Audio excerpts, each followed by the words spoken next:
Let's start the meeting of the Montpelier School Board of Directors. Wednesday, March 30th at 6:34 p.m. First order of business is public comment. So we have Mia joining remotely. Oh, okay. And Zach.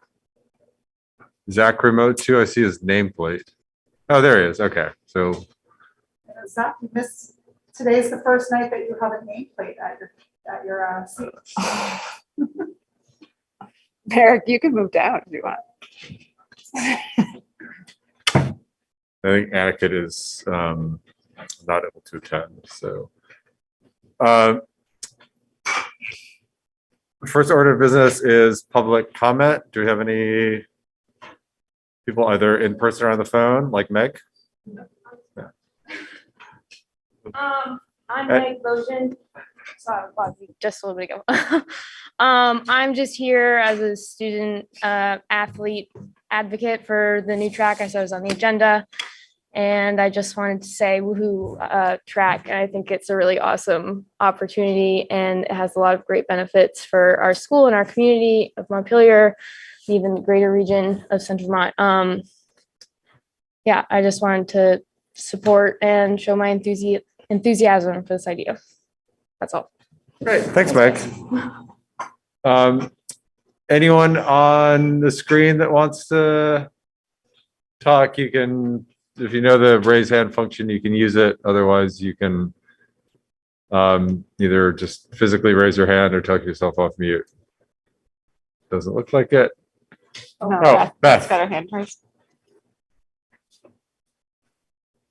Hi, sorry, I meant to send this as an email to the board members earlier, but just having been a part of the middle school track team 4 years ago, which was the first year we started a track team, 24 kids. And then last year, well, we skipped a year for COVID. Then last year there were 50 kids. I believe Nathan and his cohort of like amazing volunteer coaches at the middle school this year have 79 kids on the roster for the middle school.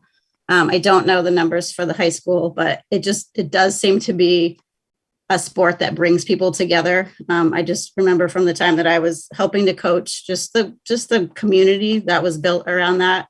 I see it with my younger daughter who's in 4th grade doing Girls on the Run.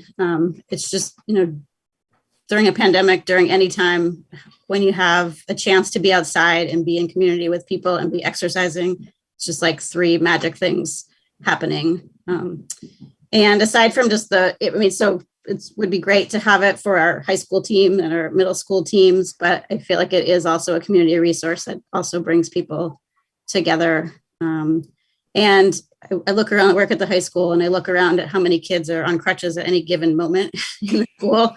I know when my son has been on crutches, they've asked him to do physical therapy and like start to get back into, being active. And it's, doing like running for 100 yards and then walking for 100 yards, and having a, state-of-the-art track is beneficial to those kids who seem to always suffer injuries, as well as to adults and older people in the community, especially a community of baby boomers who are, looking for a nice flat place to be out and be in community together. So just a few thoughts. Thank you. Great, thanks, Beth. Anyone else on the screen? No, Dan? Thanks. Dan Mojan, Montpelier. I've been a coach for this school district for a while, from one manner or another, middle school mostly, but also in the high school. I just want to be an advocate for track. Track is an amazing sport. It is a wide-reaching sport, and how many kids can participate in it. Some people would call it the land of the misfit toys, because all sorts of kids can come to it that aren't traditionally athletic. They might not be able to catch or throw, but they can throw a shot put 50 feet, right? Or they might be able to jump, or they might be able to run real far, real fast. So it's a great sport for those kids that are not the traditional athletes to excel. So it's a fantastic sport for that. And in support of this track specifically, I think it's important to aim big. This is a generational resource. Can think about this as a 50-year project. We want this thing to be a success for not just the team of today, but those teams in the future. So we're thinking 6-lane track with an 8-lane home stretch. We want to have it be metric in distance. Right now, our track right here is an English track, so it's a few feet short of a metric 400-meter track. So in and of itself, it has to be a little larger. It's also very round. As it turns out, the straightaways are very short and the turns are, it's a very strange track. But I would just encourage those that are doing the planning for this track to think about this as a larger project than just putting in a new surface and, and that's it. Yeah, that's all I had to say. Thank you very much. Yeah.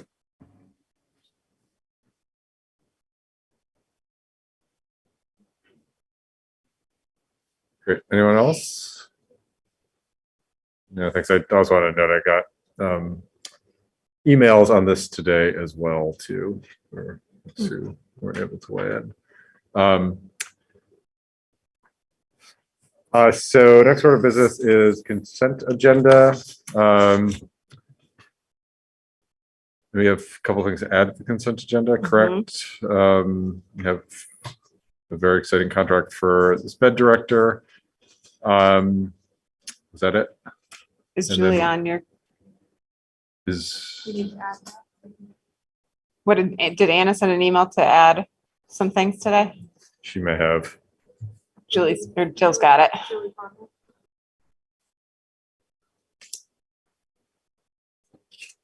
Okay, so what are the two items we're adding? We're adding right off the hot press, the rest of the board has not gotten this, Peggy Sue Van Nostrum for the Director of Student Services. Julie Conrad for middle school principal, Main Street Middle School principal. And then you should have received some resignations and possibly a new hire, maybe? Mia's raising her thumb. We're in hiring season, so I'm looking through them now. yes, and co-curriculars, yep. Okay, we've got them. I don't know if I'm seeing is the middle school principal in the original documents? that No, were it's in the sent last one that Anna sent. out?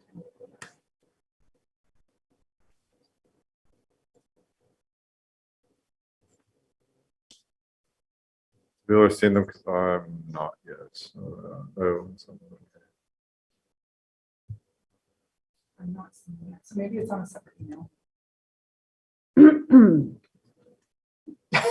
Amanda. I just want to make sure that it's on here so that we're not making mistakes. Yeah, no, I did. I read it this month or this afternoon. Other people are seeing it as on the attachments. Which one? I didn't see the one No, I from think I Julie. might. Oh, come on, so what? Yep, no, I see it. Sorry, I'm I just don't for see some it. reason. What's I the- don't know what's if the you subject, have Jim? There's only one. It's basically an update to the warning. But it's on that email. same thread, right? It's on that same thread. Facilities, energy. Yeah. Yeah, co-curriculars, new hire, resignation, new hire, email that interrupted my flow, Kale resignation. So there's two new hires added Warren. this second, Yeah, And then the, and one of them is supposed to be the middle school principal, you're saying? Julie Conrad should be on there for Main Street Middle School but the principal. SPED director The is, SPED director would not have been because she accepted Okay. literally 10 minutes before I the see board meeting. Helen and Jen is what I see. Yep, I think, Jen. okay. yep, I'm sorry, but I don't see it. I think. Do you want me to show you?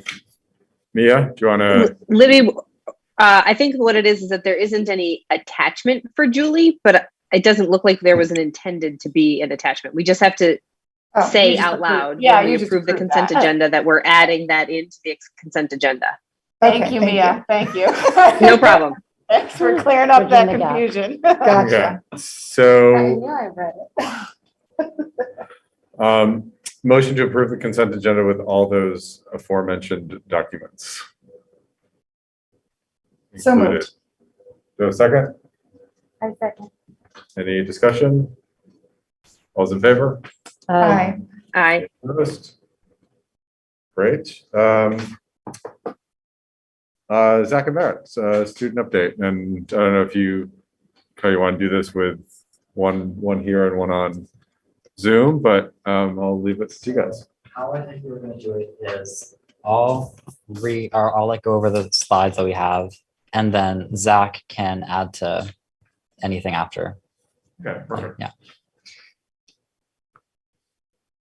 Alrighty, so then can we go to the next slide, please? Eric, you just tell me what to do. Alrighty, so our agenda for this week is to go over some events that have been taking place in our community. And then we're going to get into what me and Zach have been working on with an update about the MRPS vaccination grants, giving some curriculum feedback, which we got from students over the past 2 weeks. And then we're going to talk a bit about the MHS parking situation. And then we're going to talk about our next steps moving forward on these issues in particular. Okay. So as for some current events, this past week, Oliver the Musical was held. So congratulations to the MHS theater department for making that happen. And Zach Yeah. is going to give us a special honor. That was, Yeah. your voice is incredible. So many great voices. I can't even believe it. Like, how did you get so many amazing singers in one school? Alrighty. So on May 1st, the 4th annual Race Against Racism is happening. So I highly encourage members of the community and hopefully all the board members to show up if they can. And then here's some just other news that's been going on. So spring sports have started up, I would say, I think across the district. And parent-teacher conferences happened last Friday, at least at MHS. I'm not sure about other schools. And also Teen Jazz is going to perform at MHS on April 11th. So also something to look out and come to. Okay. So a bit of an update on the MRPS vaccination grants. So at MHS, this is where we spent, or this is what we mainly been focusing on. Last Monday, students and staff were surveyed and asked how they would like to see the $8,000 or so like distributed across the school. And they put all of their feedback in this large document. And since then, me and Zach have been organizing it and consolidating it into a few ideas that we think are both achievable and impactful for the student body as a whole. So our main running idea so far is like a courtyard expansion, which is actually right outside here. So perhaps sprucing the area up or just expanding it further that way. Because from what we've heard from a lot of students is that the courtyard is one of their favorite areas in the whole school. So we think that giving it some more attention, maybe beautifying it, would really benefit the school community as a whole. And to go about this, I've been in contact with Renee and Andrew LaRosa, as well as Tom Sabo, who I would say are all amicable to the idea, although Andrew can speak for himself if you like. So me and Zach are going to continue to explore this possibility over the next few weeks and months, and hopefully seeing how we can make it happen.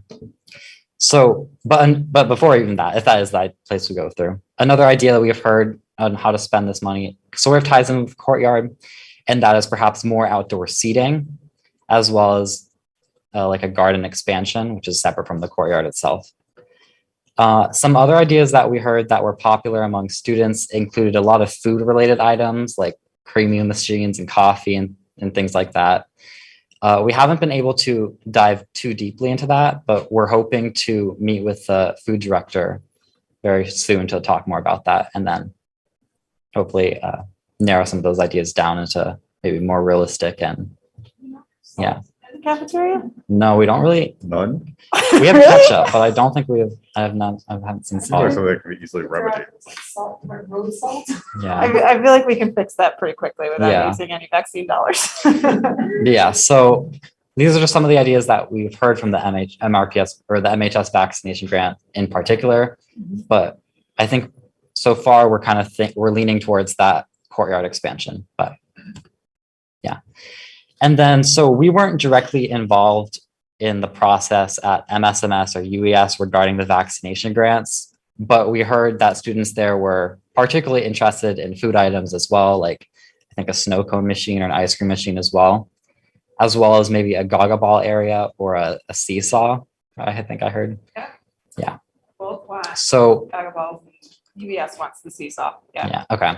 Although we weren't like particularly involved in that process, we're certainly willing to help out like with that. Okay, we can go to the next slide. So both from our outreaches to students and just being generally like students ourselves, me and Zach can say, I think that the vast majority of students feel that the current curriculum and the way that we are being taught could be improved. And we bring this up to the board because curriculum is what every student really has to go through throughout the entire through their entire school experience.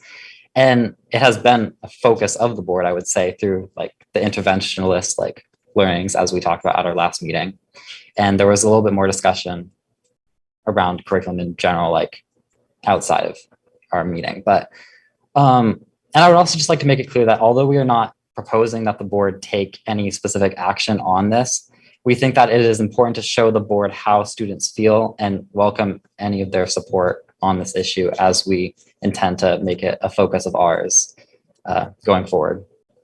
So this also goes for the parking issue that we're going to talk about on the next slide. Yeah, so as for parking, as we touched upon briefly at our last meeting, parking at MHS is a pretty inconvenient and just, I would say, significant issue.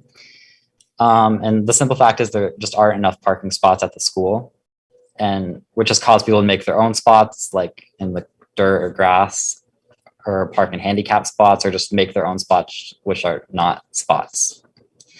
So, and some people have also had to park over at the bank, if I recall. So about a month ago, I brought this issue up to student council in an effort to hopefully find solutions to this. And since then, we've met with the principal, Renee, and Jen Wall. And some of those solutions that we talked about included encouraging carpooling, instituting perhaps parking permits next year, and as I talked with you, Libby, perhaps opening up the Department of Labor parking area over that way.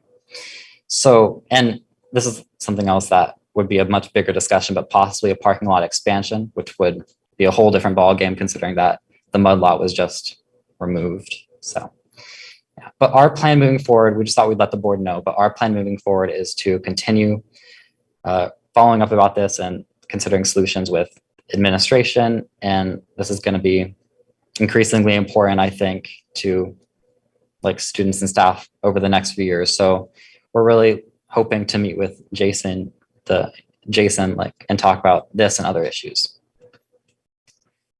Yeah. So for our future plans, we plan to continue holding listening sessions and hoping to continue having a focus on student outreach. And on that note, we have a listening session tentatively scheduled for next week at Main Street Middle School. And we're hoping to hold ones at UES and Roxbury over the next few weeks. And we're going to continue working to best distribute and figure out how to distribute the MHS grant by meeting with administrators and just like coming up with more of a like concrete action plan. Something else is we're also planning hopefully to meet with the new principal to like give us student perspective on issues that we find important, and also just hoping that he is amicable to changes that we would like to see and students would like to see at MHS. And on the note, we intend to talk about curriculum with him. So I hope Jason is prepared for that. Yeah. As well as parking. Yeah. So, yeah. And lastly, we're just going to continue focusing on what students want to see and hoping to institute those things. All right. Thank you. And if you have anything you'd like to comment about. Oh, and Zach, if you want to add anything. Yeah. Yeah, I can also say, on that listening session we held, I know last meeting we shared a lot of the like general feedback things, and there were a lot of ideas that were out of budget that we have like marked out of budget, like parking was a huge thing. Like that necessarily can't be covered with $8,000. So we're also planning on keeping all that feedback that we heard in mind and using that to sort of influence or guide like future decisions and like projects or planning. Because I know a lot of things like parking and curriculum are things that are really important to students, and hopefully we can focus on them outside of like the lens of the ESSER, the grant money. So yeah.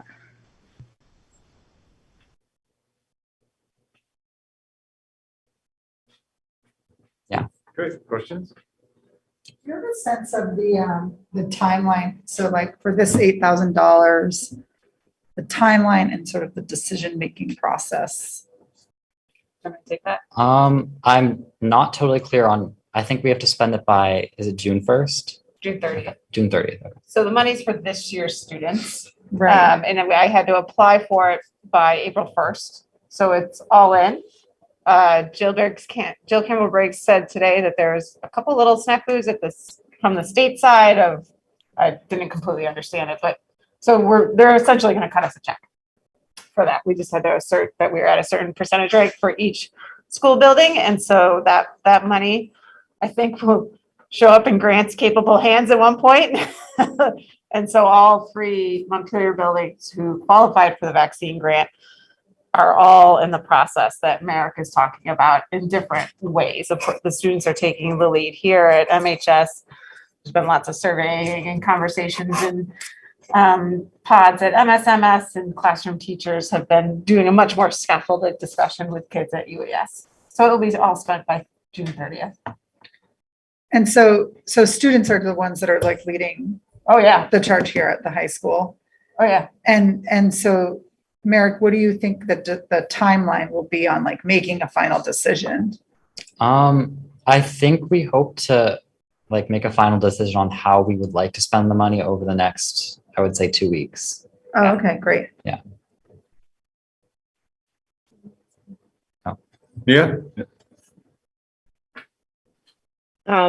Thank you for that presentation again, Merrick and Zach. Could you let us know what time and day the listening session is at MSMS so that other board members could join you if we're available? Yeah. Or is it solely just for students? You really don't want any quote unquote grown-ups there? We would welcome board members there. It's not totally scheduled yet, but I will let you know when it is. Great, thank you. Yeah. Okay, other questions? Yeah, we had a request to table the Race Against Racism as a school board. So if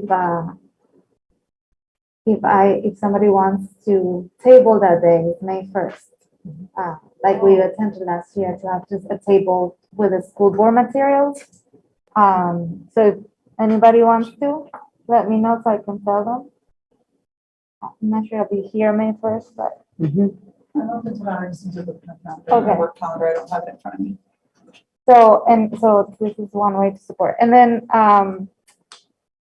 I think we also need to add like a listening session for Roxbury.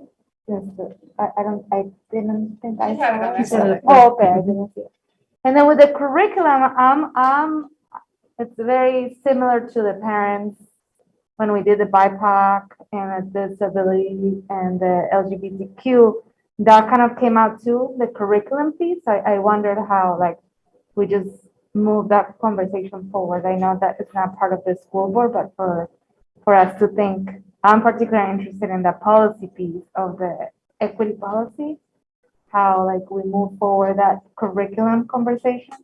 So I don't know, that's just a question that is coming to my head right now. And thank you so much for all this. It's so beautiful.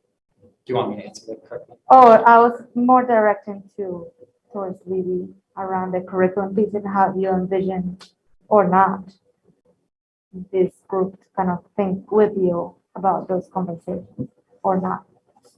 I would say I'm not prepared to answer that question. Okay. I can say that how to move forward with the curriculum is just like talking with administrators and maybe the curriculum, certainly the curriculum director, just to share student feedback, our feedback, and then just hoping to work with them and that they are open to changes. Okay, Brett? For the listening sessions, you're on the visioning committee. Did you have some thought of combining any sort of part of the intention of the visioning committee? Yeah, for Because sure. if you're there, I don't Yeah. know. I mean, I reached out to Beth about possibly getting in front of, getting some time with the different classrooms at RVS. So if I hear from her, I'll loop you in if you guys wanted to be part of that. I don't know how that would work. I don't know how it works for students to travel between schools during the school day. We But can get them a ride. yeah, I mean, yeah, it's not too much of a problem for me personally, but I don't, yeah. yeah. Well, just I hope that if you're keeping the vision, the intention of the vision committee in some of that work in the listening session, Yeah. that would be nice to combine it. And I think that's a great idea. I would be happy to be there. I'm sure Nathan would want to be looped in, maybe. I don't know. However, we can work that out. Just keep us apprised, Brett. We can get Zach and Merrick out there. If they want to go. Yeah, of course. Great, other questions? Yeah, thanks again, Zach and Merrick, they're fantastic. Appreciate all the work put into it. The track. So we have Andrew and Matt. Andrew LaRosa and Matt Link, who has not graced a board meeting yet. So this is Matt Link, who is our awesome athletic director. I'll put you on the spot. I like to embarrass our guests sometimes. And Grant is here as well if there's any questions around just the finances and the fund balance and what we want for reserves and all that kind of good stuff. So Andrew, you can talk about where we've been. Sure. And Matt, add that athletic lens to it too. So this came about in that we had talked about the track for, at this point, a couple of years, and we needed to get a proof of concept going to make sure that we weren't promising things as things started to head towards normal again, and we knew the conversation was going. We thought it would be wise to do a quick study to make sure that we could do what we were thinking, or we could do at least something out there. So we retained Engineering Ventures to do that sort of 40,000 foot feasibility study. They came down, met with us. We kicked the dirt. They went back and did research on stormwater permits and sized, at least from aerial photos and scaled images, what can we fit on there? Is there anything that's going to stop us from doing something out there? And the report is included in here, and really the answer to that, thankfully, is no. That's certainly the idea of putting a paved track out there of some sort is a feasible project. So that's really what this was to do, so that we didn't go down the road and go, yeah, let's put a track and then find out we couldn't do it for stormwater or for anything else. That doesn't mean that there isn't, as it sits, compromises or challenges to overcome as it sits. The biggest piece is the urban soils that we don't know yet, basically the same soils that we dealt with at the elementary school, that if we have to excavate, we have to find a place to put them. And the only place we can put them is either in another urban setting, and nobody wants our fill, or up to Newport or Derby, I guess, Newport, ship it off site. That's a detail. If we were going to head down the track route, that's just part of the cost, and we have to deal with that. The other thing is the size and shape of it. The track that we have out there is not, it's not perfect by any stretch of the imagination, but it's not terrible either. That one of their biggest concerns was it's really our not so much the shape, because there's tracks in Vermont that are not the perfect shape with the perfect radiuses. We talked with Bob Johnson, or I talked with Bob Johnson over at the DPA to just confirm, if the track isn't, the textbook perfect shape, is that okay? He said, yeah, the only thing is you can't set state records on it, and you can't hold state meets on it. A state meet would require an 8-lane track and, perfect proportions. But as a track you'd use and could use and invite other schools and run your meets, that's something that's not ideal, that's not perfect, is acceptable. With regards to the shape and what we've got out there now, one of the biggest challenges is the meter on the outside lane for safety. Anybody that's walked on that track knows that we've got 8 inches of a retaining wall between the track and the bike path on one end, and then we've got a retaining wall at the other end with the tennis court. We have not gone into any of that sort of detail of, okay, if we wanted to make it perfect, because if and when we get to that point, we will have everything surveyed and we will go down many different iterations and options and what ifs. And, you know, that's a long way down. The goal of this was just, if we wanted to do a paved track out there with a surface, is it feasible? And from this report, the answer is yes. Can I ask a question about the soils? Obviously, that was a big issue with the UES playground. And obviously, one of the factors is kind of the history of the site. It was, There's fire, yeah. there was a fire. There was an old high school there. Do we know anything about the history of this site that would give us any indication one way or the other whether or not there may be an issue? Has that been largely undeveloped? No, or? other than, I'm not saying anything wrong. He knows more about this than I do. Other than there is, in urban settings, there is a demarcation line. And I'm guessing that demarcation is from, not from testing, but from. It's density of residential properties. Yeah. So. The entirety of downtown Montpelier, including this property. Right. So it's presumed that, and if we had soil, we could have taken the elementary school soil and put it over here because this area is designated. Okay. But nothing of those red marks on the state map says it is dirty soil. It just says it's a potential, and if you have it, you can actually put it there. It's a management designation area. It allows for you to manage those soils in a specific way. Like a rural environment would not have that ability. So it actually provides a little more leeway. But there's nothing that says we don't know what's out there. We have to there test wasn't it. like a old, dry cleaner. I don't think so. I mean, mean. I look around the room. I don't know anybody who we need Bill Bugby here to tell us what was on the site before the school was built, because he would know. Matt, do you want to speak to anything that you're thinking about with athletics? Anything? Anything. You can say anything. For the track itself, I can't justify it any better than what obviously coaches and an athlete can do. They use it on a daily basis, and obviously they know what they need in order to have their best experience here. I think a track would be unbelievable for all of our athletes. We have booming numbers. I mean, like we said, 79 kids at the middle school, give or take 30 at the high school. And then those numbers have only been increasing over the last 5 to 6 years, every single year. So obviously having something like that for all of our students that would support over 100 kids during the spring, tons of kids. Obviously, it wouldn't just be limited to track athletes or cross-country athletes either. All of our athletes, they would go and run on it for time miles and things of that nature for training and conditioning for other sports. That type of stuff I think would be unbelievable to have for all the athletes. And obviously for us, I think it'd be great to be able to have that. Might attract kids to come to our school, things of that nature.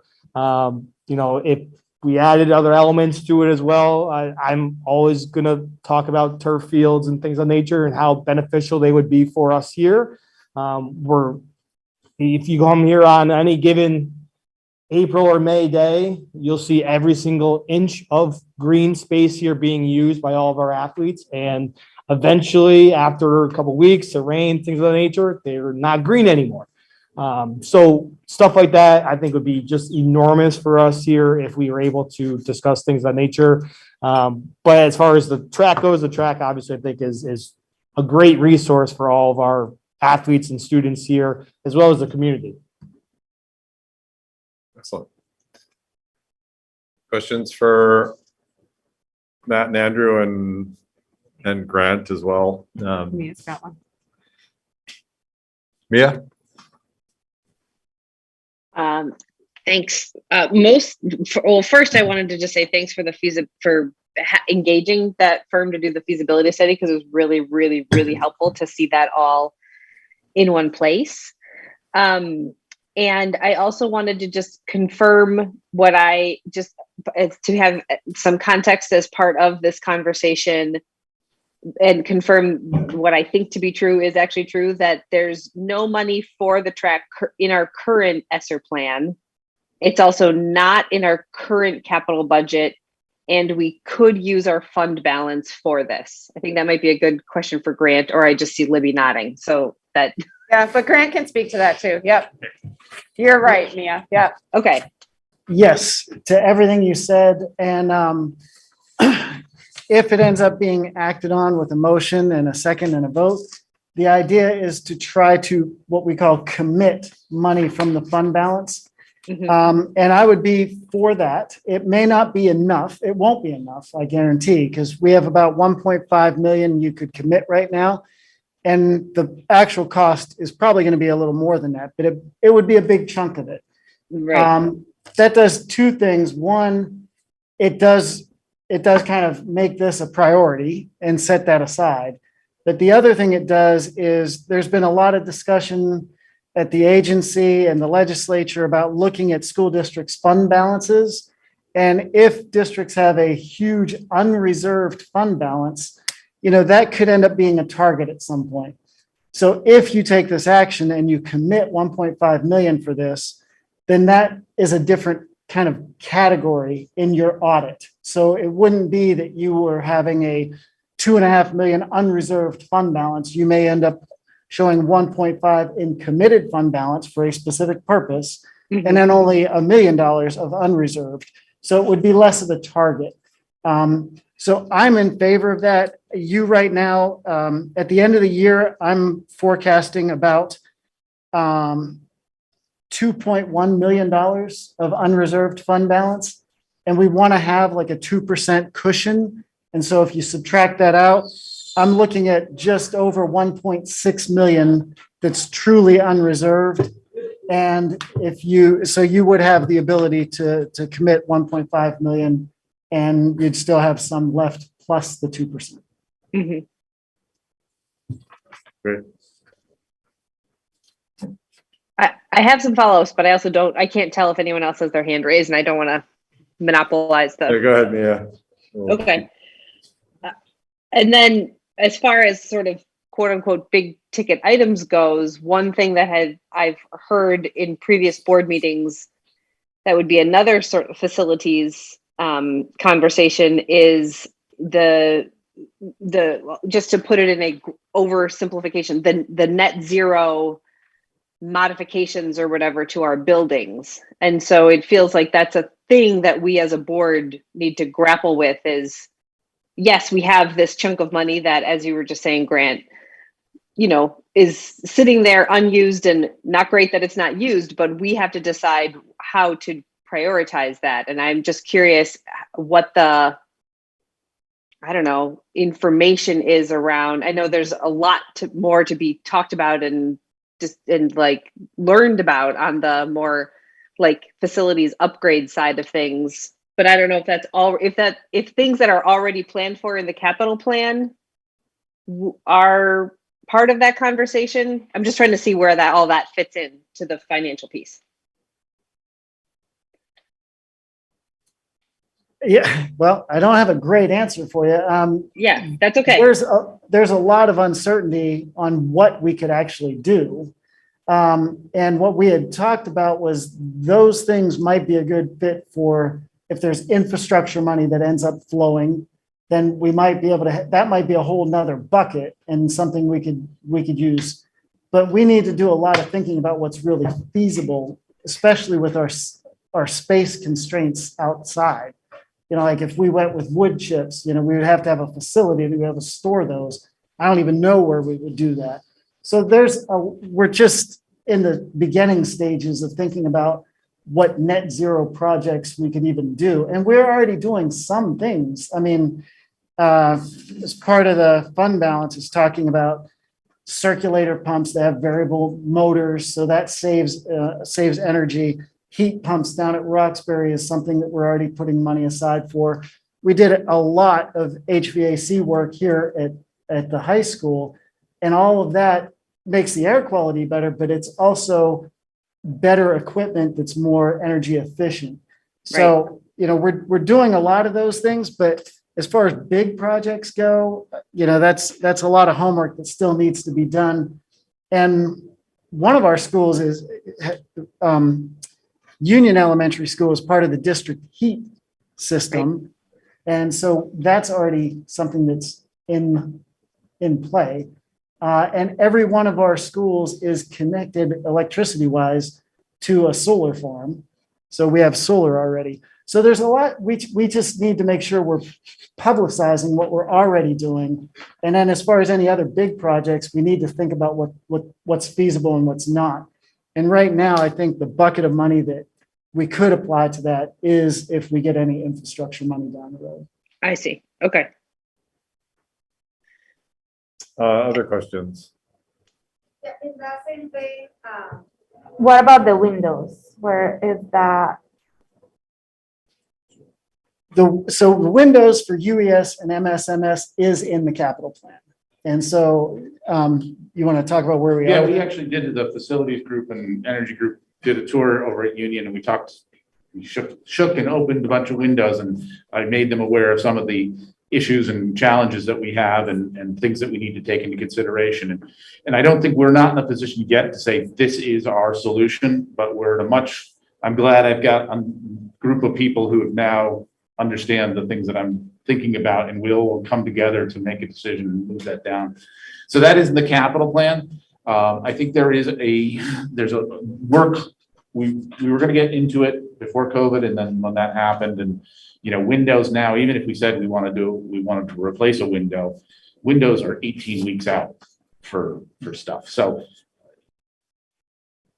I think we've got another summer of some more work. I think there's another variation of a rehabilitated window that we want to try, different weight balance system and weather stripping system that we want to try. And also we've got some historic windows over there that we wouldn't replace anyway. So those might be a good candidate. So just to keep the ball rolling on that. But that's part of the capital. That's kept part of capital funding. Yeah, it is 1.5 million. It's a different. It's a different budget. Fair? So, just kind of following up with what you just said, is kind of a choice between the track or potential net zero projects with this funding? Like, would there be any other? Right now, the fund balance, the amount that's available in fund balance is completely open to whatever the board decides. Right, but so if, for example, like the board chooses to go with the track renovations, would that basically kind of be it, and there wouldn't be a way to really look at net No, zero because projects? it's a board committed fund balance, means it's the board that designated it that way. So the board could change their decision later, or they could add money, they could take money away and then commit it for something else. So this is basically a placeholder that says the board has decided this is what they want to do with it, but later on they could change their mind and zero out the committed amount for the track and instead create a committed amount for a different project. So in the near term, it kind of puts the fund balance in a different kind of bucket so that it's not a target to be looked at, but the board can change course later. Okay. They certainly would have to, if it is for the track, they would certainly probably have to add more committed fund balance in order to fully fund the track. But later on, if they decide, because of soils issues or whatever, it's become too costly, we want to do something else, the board can vote to uncommit that money and commit it towards something else. So it's not unreversible. Okay. Just to follow up, is it feasible to do both, like the track renovations or net zero projects? I don't know what the net zero projects are. Right. And the We- timeline. and the timeline of them, we just don't know enough about what those projects might be or what the community and board are looking for there. And there are some legitimate choices that Andrew can probably speak a little bit more intelligently than I can about it. That there were some suggestions around the zero energy work that would take field space away from the community, and we just don't know. We don't know what that looks like. And I'll speak quite frankly, if there is real desire to push that down, we're gonna have to spend real money on a real engineers to say, this is what we can do. These are your options, because we can talk about it but we don't know. If we do a wood chip, well, we gotta find a bunker. We gotta find a place to put it. We gotta find a boiler. And if we decide we want to take away an athletic field or practice field to do that, well, that's a choice that has to be made. But the engineers will run the numbers and say, well, if you do a pellet system, we can store it underneath the building and you don't need to have that stuff. You don't need, so there is a level of work that takes it. And same thing at Main Street Middle School. There was talk of, in the report, the zero community report there, the idea of ground source heat. That was a neighborhood. There are culverts and pipes and, that's a real engineering endeavor. And you got urban soils, so it's like, if there was ever a desire to really get our heads around what is possible, that is a large chunk of work that needs expertise well beyond the people, well, most of the people in this room. Because there are many options for any one of these buildings as to what we can do. And they're all going to have compromises and challenges and those sort of decisions of we used to make these decisions based on economics, we don't make those decisions on economics anymore, that they don't pay for themselves. I mean, we've got really good, well-serviced boilers that are underneath us. Yeah, and they're going to serve us basically trouble-free for the next 20 years.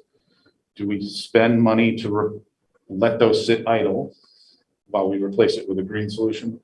Or do we plan to let those work for the next 20 years, and when they break down, that's when we transition? But those are the kind of questions that's a process. That's a process. Yeah, and given what we know about biomass, is wood chips the green solution? There's a lot of indication that it's not. We've got a group with the state that's got a smoke monitor on Main Street Middle School, sniffing the air for wood smoke in town. I think that's more residential stuff, but yeah, these are really, really big questions. Amanda. I keep thinking what our friend said about thinking of the track and like this 50-year plan of like the future generations that are going to access something like that, in the same vein of the net zero proposal that the students have been advocating for. So I'm thinking of like, yes, we want all to think of the future now, the kids that are going to benefit now, but the future, I am a big proponent of thinking of track to also make sure that we have accessibility for our future kids that might be in a wheelchair or something, things like that cost a lot more too.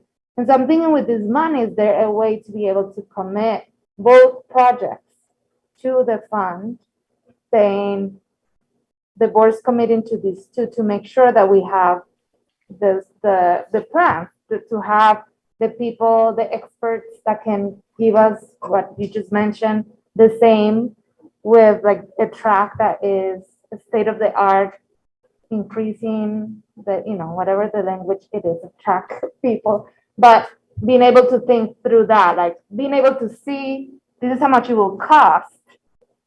Thinking of capital funds, right? Like we need to raise $5 million by year 2027 and make that plan that way. I'm not sure if that is possible to commit ourselves to committing to these two projects until we have something more feasible that we can count on and say, oh, well, this track might not be here in the next 10 years, or we're only gonna do this much of the net zero plan.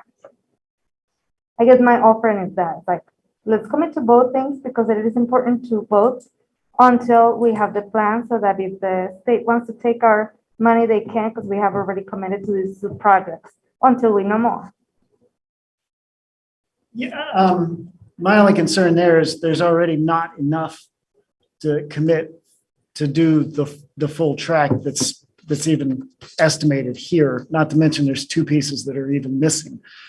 So we could commit 700,000 to it and know that we still have 3 times as much that we're gonna need, and basically not be close to actually being able to do the track.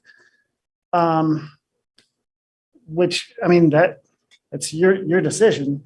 If you split it up and say, oh, we'll put 1 million and commit to the track, even though we know it's gonna be closer to 2, and we're gonna put 500,000 towards net zero, even though we don't know what we would do, but we would hire a firm to start looking at it. I'm just concerned that we're not gonna do either.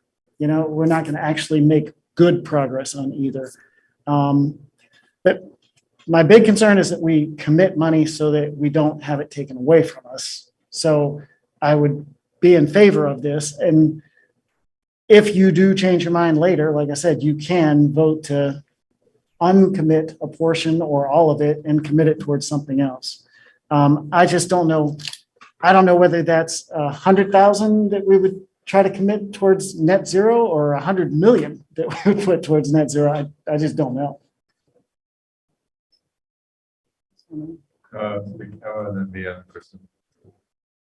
Did you have a question, Tim?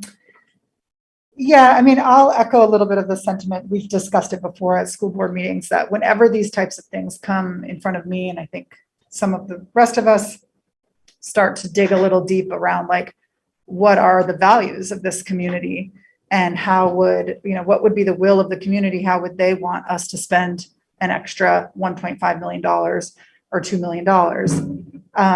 And I think, it's hard when you only, like, it feels to some people, and I understand why it's not this way, but that there's only a couple of options being presented when really it's like, the world is our oyster. We could put $1.5 million into adding an addition for like a student lounge. If that was the will of the community, that's what people wanted. So and also like in the future, there will be more fund balance and there will be more budget cycles and there'll be more ways to ask the community for more money down the road. It might be a more appropriate time to really delve into the net zero thing. I think the heating system isn't the only net zero ask either. I haven't looked at all of the asks from the different committees that are really delving into that, but you talked about like replacing lights and things like that. Like you can make other changes that really help get us towards net zero. A heating system would be a huge one, but also windows are a huge one, and that is happening. So there's stuff that we're doing as a district to move towards the net zero goals. I don't know. So it's a struggle for me when I see a price tag this big to kind of the weight of that to feel like, is this really the will of the community? One of the my questions that I jotted down was, if we look at it as just like this is for this one sport, then it might not be as compelling as the way, Matt, you started talking about all the variety of people that will use it. And I'm sure, during the day, the gym classes will be using it. And so I wanted to ask you to speak a little bit more towards like, what is the variety of usage of a place like this? And I know like the soccer team plays on that field, the lacrosse team plays on that field. It's not just track kids that are using that space. I mean, the track itself is a big expense, but does the price of this include the field too inside? So it's topsoil restoration. It's not. That's turf. for what we would potentially do, probably. If we were gonna do it right, we would include a drainage system at the inside perimeter of the track. And so it would be the repair. It's not new sod. We're not redoing the field. It would just be repair of the construction of the track. That field is actually in pretty good condition. And we have been working with Chip Stevens over at Diamond Tech, and they've been coming in and helping us with aeration cycles and fertilization cycle and sand cycles to get it. So that field is in good condition. We're going to make it better, but no, there's no need to like rebuild that field. But the lights are helping with other sports teams. The lights, I mean, Lighting the press box. yeah, The press box, the maintenance garage. These are things that extend well beyond just the track team. Yes. And I feel like that would be, I think the community would want to hear about all the variety of uses and not feel like it just services the 80 kids or whoever are on the track team. I mean, I think it's a very exciting project and I'm really enthusiastic about it and hopeful that, we would be able to get really high quality athletic facilities, in this school district or the capital city. And I've talked before about it at the meetings that I've traveled around the state and seen other facilities and I feel a little like sad and embarrassed that our school district doesn't meet, rise to the level of some of those other facilities. So I'm excited by it. And then I also have this other feeling of like, okay, I want to hear from the community on this, just like we did with the ESSER funding and all of that. It's sort of like, what is the pulse of our community on this? Another question I had was sort of the timeline of the decision. So Grant, you're talking about wanting to commit an amount of money from the fund balance before it becomes a target. When would it become a target? What's the timeline of that? The end of the fiscal year. So Okay. June 30th, if we have $3 million of unreserved fund balance that shows up in our audit. Yeah. Right now, there's no real threat that that's going to be taken. It's not good practice to have that amount of money as unreserved. So Yeah. I would want to have some kind of action before June 30th so that we make that a little more realistic number. And I don't know, you mentioned about the fund balance is going to go up. We've kind of gotten spoiled. It has gone up a lot over the past few years, but there's no guarantee it'll go up. I'm getting ready to do a third quarter report pretty soon, so hopefully I'll have a better feel for this year. But I don't think it's going to be jumping like the past 2 years because of oddities related to the pandemic and other fund sources. So we'll see. And if we did do something like sort of split and maybe not commit to the full, I mean, I see this as, it sort of feels like an all or nothing project. Like if you're going to do the track, you kind of got to do it. Like you were pointing out, do it once, do it right, and don't do it halfway, half measures and all this stuff. So it feels like this is sort of a, it is the price tag that it is, and that we can't do like 1 million and then 5 years from now do another million, right? Unfortunately. It's an all or nothing thing. And the only question I had on that was like, if we wanted to try to be creative and ask for bond money for some of this or for something, I mean, I just want to know what the options are. The board certainly can. Jim and I have discussed that a bit. It's that I personally, my personal opinion, this is opinion only. Yeah. We have a large fund balance and we have lots of federal money coming into our district. It's Almost, a hard time. yeah, exactly. That would be a hard ask, I think, for us to make right now. And we went out with a big bond just a few years ago too. Yeah. Like Yeah. over $5 million bond. I mean, that could be, I think, an option for net zero after we, Our kind of, boilers run their course and we're at that place where it's time. or to even like invest 2 money. years down the road when we've like spent some of the federal money, we don't have the fund balance. We've paid down the $5 million bond a little and it might feel a little, and we figured out the net zero plan. Because right now we talk about a net zero plan, but quite frankly, we don't have a don't plan. have one. And it's going to take us a while to figure out. And we don't even have a definition for net zero. Can I just clarify to make sure that my proposal is that we put the commitment to be able to get to a plan where it says, here's the net zero project and this is how much it will cost. Here's the state of the art track and this is how much it will cost.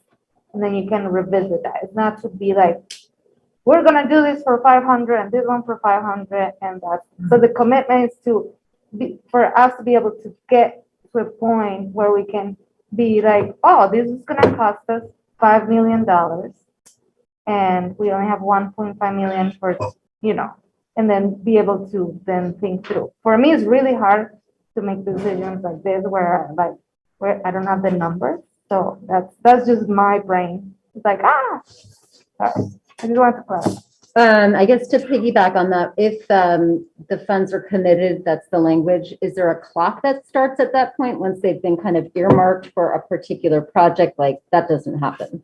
There's no clock that starts. Until it's either spent. Yep. Or until the board uncommits the money. Got it. And puts it towards something else. Okay, thank you. So to piggyback on Emma, and just thinking about access, I appreciated what our community member said, that there is, and I feel the same, there's something really appealing about track and field, and that it is not saddled with all the expensive gear and the stuff. It just feels like you need a pair of sneakers, and like some shorts and a t-shirt. And for that reason, it does feel really accessible. And I really appreciate that about track and field. And I was thinking about just more like access, thinking about, since it is such a big ticket item, unified sports. I don't know, Matt, if you can speak to if there's a unified sports program here in Montpelier and how they would be able to access the track. And then I also, and this is getting kind of granular, but I'm thinking about student transportation after athletics. I could pick up a student in Roxbury, and this is more on game days, that wasn't able to participate in a sport of choice because the student couldn't get home for lack of transportation. So I'm just curious what the district provides for students in after school hours transportation if they participate in after school activities, including athletics. I'm just gonna hold that because it's a different topic.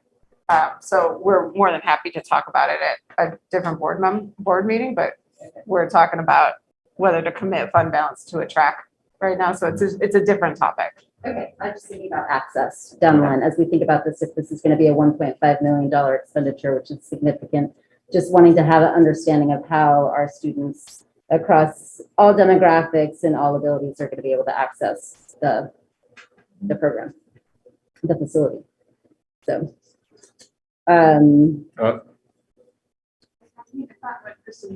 Yeah, no, I wanted to make sure, Mia, you got in the queue. Yep, go ahead. Thanks. I think this is a question for Jim. Are we expecting to vote on this tonight? I was gonna ask what the recommendation was in terms of action and what the timeline is, and also what, delay is delay. I'm guessing that if we do move forward with this, there needs to be, it's gonna take a little while to make it happen. So, what is the action window?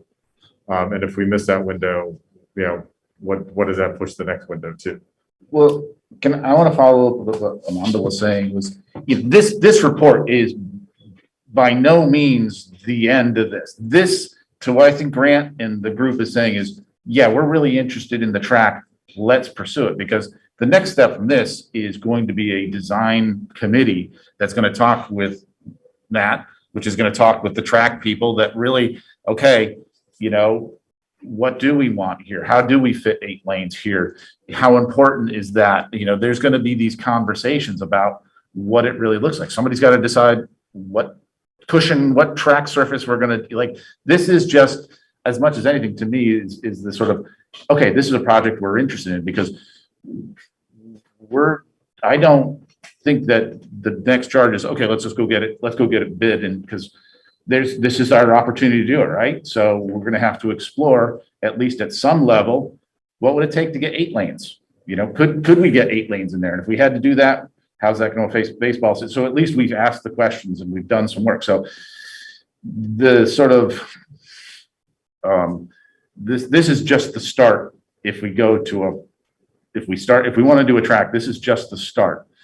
And I think that as much as anything, that this sort of commitment is just sort of, yes, we're really interested. So we should take a next step to find out.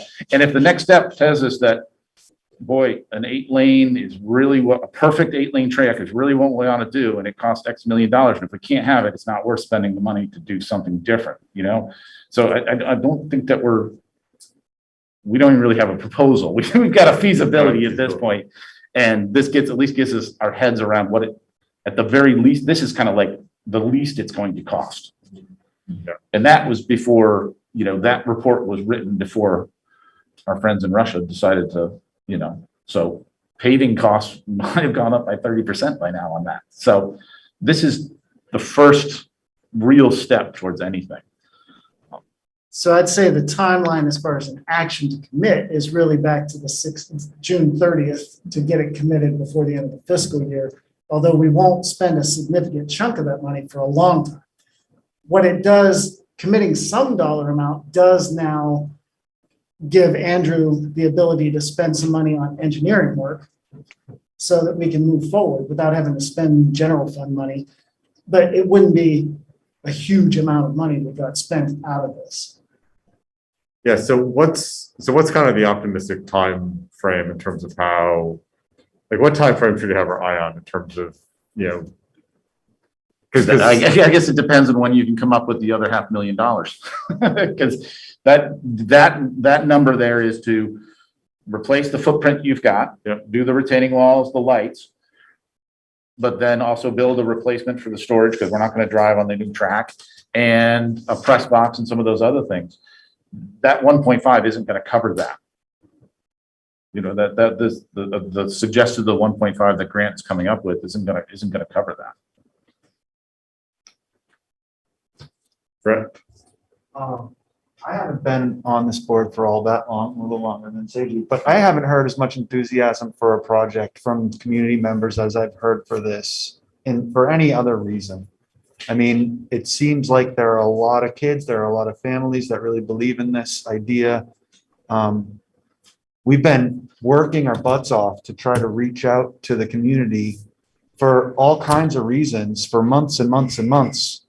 And when we knock on people's door and we call them, we hear from them, but people are coming to us and saying, this is something that's really important for our community and for our kids. And I just want to recognize that's about as much as I've heard from the community. And it's kind of straightforward. That's kind of nice too. You know what I mean? Like, it's a tangible thing that could be done. You know, it's not gonna transform our special education program, because that's step by step. The net zero thing, that's a really step by step. I mean, a lot of these things that we're working on are really drawn out things that are going to take a lot of investment and commitment and time and energy. This is kind of a, to me, it's sort of a no-brainer win for the community. We can deliver something that's just the way I see it. And that may be a shallow way of looking at it, but I think that this is the most that I've heard from our community members, unsolicited people sending us email, getting on our public comment more than for any other topic. I don't think it's at the exclusion of our desire to be more energy efficient, or at the exclusion of any of the other things that we know we need to do a lot of improvement on.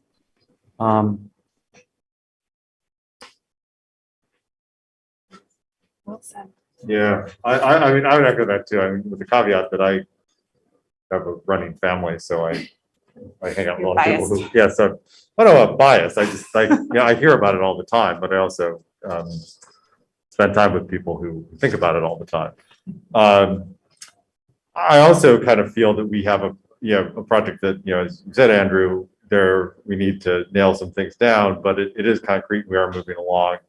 You know, and some of the other projects, while I'm very supportive of them, seem much more amorphous in terms of what we're even talking about, much less what we could do. I mean, I'm a big supporter of this project, I'm a big supporter of moving it quickly, but obviously I want to make sure that the consensus of the board is there too. If we were able to commit $2 million to this, I mean, just as a hypothetical, then what is the timeline? Like, because If you had all the money, if we had all the money to pay for it, the numbers lined up, yeah, I I don't see any reason why we couldn't break ground next spring. I mean, it's a road. It's a road with drainage and a special surface on it. Is track season in spring? So we would want to like let them have their track season before breaking Well, you got a ground. choice. You either let track season have their track, or you tell soccer they can't have their season. Somebody's got to give up something on some end. And at this point, Nathan and Dan can attest, and Megan probably, around the track team is already using other people's facilities. Yeah. I mean, we can't host a track meet. And so what I understand about the 6-lane question, you can host like smaller meets, but not a statewide meet? Is that what you're I saying? wouldn't even, and you guys have been to more track meets than I mean, you go to Harwood, you're running on a 6-lane cinder track. Talk about the tracks you go to. There's very few, Burlington, St. Johnsbury just put in a nice there's like very few, like, wow, this is a really nice track in the state of Vermont. There just isn't that many. I mean, 6 lanes is pretty average to what you see. U32 track, the 6-lane track, and then you just gotta think about the numbers and how quickly you can get through events. So the 8-lane track allows you to push through 33% more kids in a given event. Yeah. Right. So you only need Just we can't. Those of us on Zoom can't hear what he's saying. Oh, sorry. Recap. You can just, Thank you, Mia. You can just run, you can run the events quicker. Some of the more popular laned events, like the 100, the 200, the 400, those are going to take forever, a lot longer on a 6-lane track. So you have to limit the amount of schools you can invite for a meet or that sort of thing. So an 8-lane track allows you to have more participation, a bigger event. That's really what it gets down to. So the short answer is yes, you can host meets on a 6-lane track. Yes. But you can host better, bigger meets on an 8-lane track. And Faster. the really, like, the very popular timely events are like the 100 and the 110 hurdles, which require the long stretch. You could make that portion of the track an 8-lane track and then have 6 lanes for the rest of the track, which makes it so you can get through those very time-consuming events quicker. So there are ways to kind of work it. And that was definitely brought up by Engineering Ventures and Bob, that really an 8-lane, 100-yard, 110 that's pretty critical. You really, if you got to do, you should really try to get that in if at all possible. I just want to remind the board that you're not designing a track tonight Yeah. or agreeing to a track, right? You're deciding, or you could be deciding whether just to commit funds or not. Yeah. And even that commitment sounds fairly loose and Yes. we can back out of it pretty Yes. easily if we decide to down the road after more investigation. Yes. Committing the funds gives us the direction to dig deeper, start getting people together to talk about what we want and what's feasible on the site that we have. And it is very reversible, but just to be completely transparent, if you do commit 1.5 and Andrew spends $20,000 in the next few weeks or whatever, or months with an engineering firm, that money would be Yes, gone. right. But not the big pot. I mean, that big pot we wouldn't be looking at huge numbers until we were actually getting real close to doing the project. So it's most of it, almost all of it would be reversible, except for whatever we actually spend between now and then to get prepped for it. And do we have the ability to commit $2 million?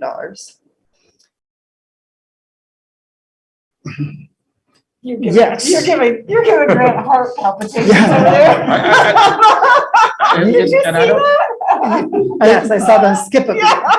You do, we would just have to go back, see, like, a big chunk of what's setting aside as kind of, it's not really committed, but I have a set aside Yeah. towards some of this is like $400,000 of fund balance is set aside as a potential revenue source in the FY23 budget. I wouldn't want to touch that because we're counting on that as a revenue in balancing the budget. But we do have money that we have set aside thinking that we're going to have to do that in 24, 25, 26. And so we definitely could do 2 million, but we might have to go back and revisit, in 24, in FY24, are we going to have 150 for the fund balance as a revenue? if we can't afford it, we may have to take that off and say, we're gonna have to do the budget without counting on that. So do we have $2 million? Yes, we do. We might just have to go back and revisit our thoughts on the next few budget years on whether we're gonna use that money as a revenue source in future years. But we're pretty certain we can't do this project for 1.5 million.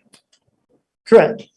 It's So- a good chunk of it though. And then if it's much more feasible, a year down the road to say, well, then let's budget for $300,000 as part of our general fund budget build, than it is to say, let's try to find $2.5 million in the general fund budget.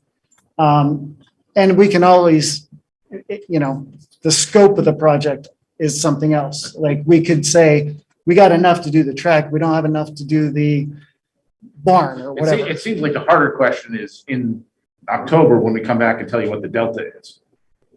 Right? That's probably going to be the harder question. Hopefully it's an easy question, but it potentially is a harder one than when we've gone back and we've tested the soils and we know what we've got for soils and we've had real conversations with the athletic director and the track people about, boy, that 8-lane, those extra 2 lanes is going to cost another $500,000, but boy, it opens up the world to us. Is that worth, those are going to be, that's going to be the harder thinking about, okay, is the track worth it to us? And where do we find that? And where do we find that delta? And how do we justify that delta? Right. Yeah. I wanted to chip in and say, I too am in favor of this, of making the commitment, partially as an individual who did participate in track and field in high school and very much benefited. I could probably take up the whole rest of the board meeting telling you all about that if you really wanted to hear it. But it is very near and dear to my heart. And it's, that's, as a board member, I also have to set that aside and listen to what we're hearing from the community. We had a student presentation on this. I feel like it's helpful to bring that back up into this conversation since we've had this conversation in pieces over the course of several board meetings, but we did also have the student presentation on this, which was also incredibly passionate and very well thought out. And we have heard from many members of the community. We have also heard from members of the community who say, why would you in your right mind spend that kind of money on a track and field? So the conversation has been happening. In the end, after hearing all of those points of view, I fall on the side of, I think we should make this investment. When it comes to what is the delta, I also still feel like because we have such a great amount of community support for this, if the district were to say, we're ready to commit 1.5 million and the delta ends up being, I don't know, X amount of money, I really would still like to see some sort of collaboration where we've got fundraisers and sponsorships that is the community is also coming together around that. So we find some creative ways to meet the full cost of this. Because as so many people have pointed out, this is not just going to be a resource for 80 high school students. This is going to be a resource for our whole community. And it feels like our entire community could be part of making that investment. That's not any conversation I think we need to have tonight. I just think if really the question is tonight, the board making that commitment of 1.5 million out of our fund balance, that could be changed in either direction further on down the line once we know more, I'm in favor of that. I have one other clarifying question probably for Grant and Andrew, which is what I've been hearing you say over the course of this conversation tonight is doing such a thing, like committing the 1.5 million, doesn't necessarily take any kind of net zero ideas. I also recognize we have no plan, or facility and adjustments to increase efficiencies that the district is not yet doing. It doesn't take them off the table because there are other ways we could fund those when we come up with those ideas and when we have the feasibility around those. Is that correct? Am I hearing you correctly? You are absolutely correct. And to let you know, we're spending nearly $300,000 on building systems improvements this year between Right. Roxbury and the high school alone. So I think and we had an energy group, we've reduced our energy consumption, electrical use by 40% in the last 15 years. I mean, we're chugging along. We're chugging along. We got electric vehicles, so, yeah. So, would you like to make a motion to do just that? Sure. I move to commit $1.5 million of fund balance to track and field improvements. Discussion?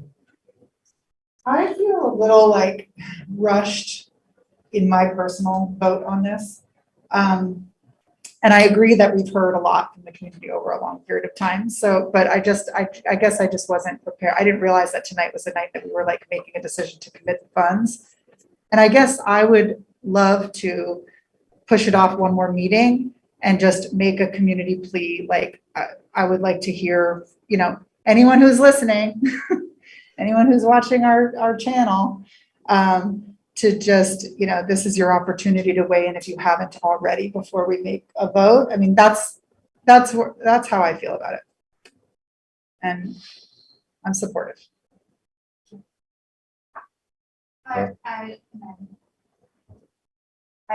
I also don't feel comfortable voting today, and I support it. My kid is on Girls on the Run. I'm training for a marathon and I'm horrible at it. I love running. I think it saves many people's lives to find that beautiful sport. And I also have heard from the students around net zero, and that's like something that I don't want to have to compete. Like, I don't want this to be about like this 1.5 million. And then because the students also for the past 2 years have come here to advocate. And I don't feel like we have enough answers for them, even though we're doing all this work. It's like, again, it's going back to like this repeat. And I would like to think a little more about, it's not either or, is like, how do we decide on commitments of this magnitude and making a plea for people that might have a different point of view. So that's, again, I support the students, I support new things, but I don't want to be put on the spot to decide it. Well, I try to run as little as possible. But I'm for the track. I think it's a good idea. And I also feel like the net zero process in general is a way of life. It's iterative. It's something that you take into account whenever you make a big purchase, whenever something dies, whenever you're looking for big improvements.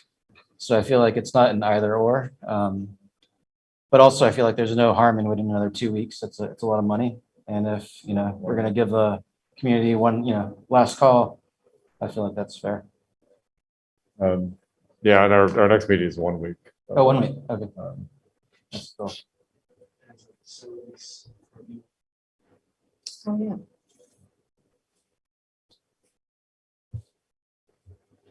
Mayor? I just want to say that as a track and field runner, I do support the track upgrades and renovations.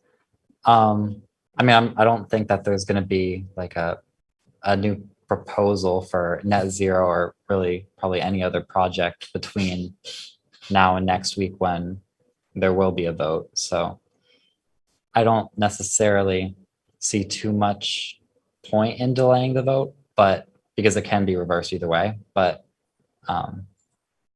yeah.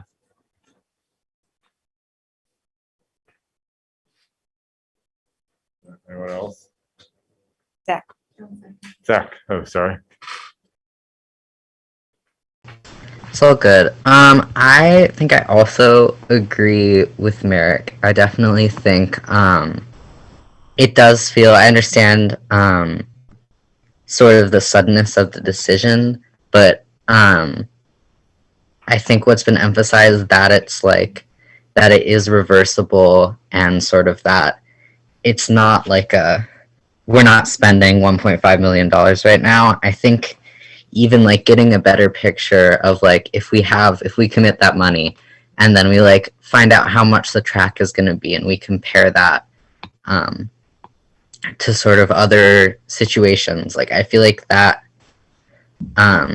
could be incredibly useful. And I just know I got, I think like 3 different emails today from community members sort of about the track. And we've heard from a lot of people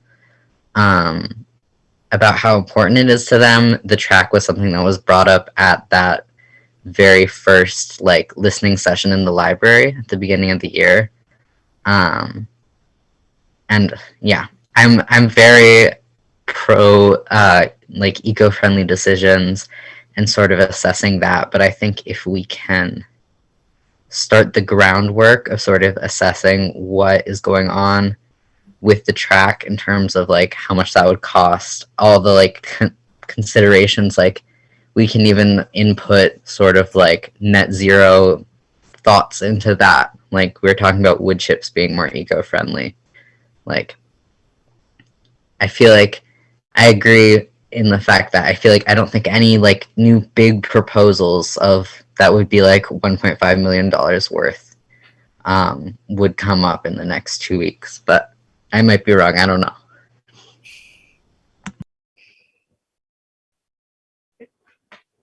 Another consideration why I would want it to be on the next meeting agenda is that the way that it's written on this agenda, it says track considerations, preliminary planning report, Andrew LaRosa and Matt Link.